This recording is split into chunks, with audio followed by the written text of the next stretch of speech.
আপনার মোবাইলটি লক অবস্থায় যদি হারিয়ে যায় এবং তাৎক্ষণিক কোনো ব্যক্তি বা পরিচিত জন যদি আপনার এই মোবাইলটি ফেরত দিতে চায়, সেক্ষেত্রে আপনার দ্বিতীয় কোনো এমার্জেন্সি কন্ট্যাক্টে যোগাযোগ করে তারপরে আপনার ফোনটি ফেরত দিবে, এমন যদি পরিস্থিতি হয় তা সেক্ষেত্রে আপনার মোবাইলে কিভাবে যোগাযোগ করবে, কোন নাম্বারে যোগাযোগ করবে।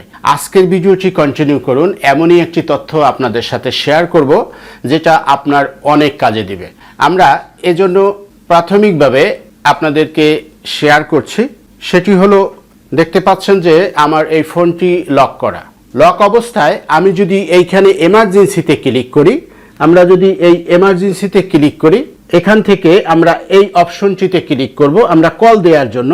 এই মোবাইলটি কিন্তু লক আছে, আমি লক খুলিনি।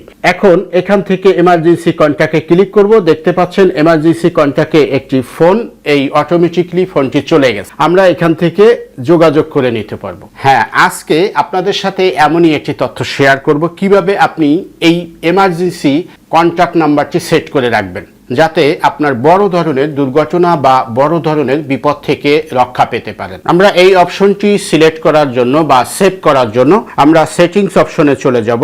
এখান থেকে সেটিংস অপশনের সার্চ বারে আপনি লিখবেন সেফটি অ্যান্ড এমার্জেন্সি। আমরা এই অপশনটি লিখে সার্চ করলাম, এরপরে দেখবেন আরেকটি পপ আপ মেনু ওপেন হয়েছে।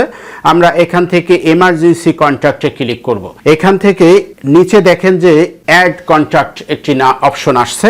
অ্যাড কন্ট্যাক্টে দিয়ে আপনি যে কোনো একটি নাম্বার এখান থেকে চুজ করে আপনি সেটাকে সেভ করে দিবেন। এবার সেভ করে দিলে আপনি এমার্জেন্সির পাশে যেই অপশনটি দেখবেন, আপনি এমার্জেন্সিতে কি কল দিলে আপনার এই কাঙ্ক্ষিত নাম্বারে আপনি কল দিতে পারবেন। আশা করি বুঝতে পারছেন। ভিডিওটি ভালো লাগলে লাইক, শেয়ার, কমেন্ট করবেন। পরবর্তীতে নতুন কোনো এপিসোড নিয়ে আপনাদের সামনে উপস্থিত হব। ততক্ষণ ভালো থাকবেন, সুস্থ থাকবেন। আল্লাহ হাফেজ।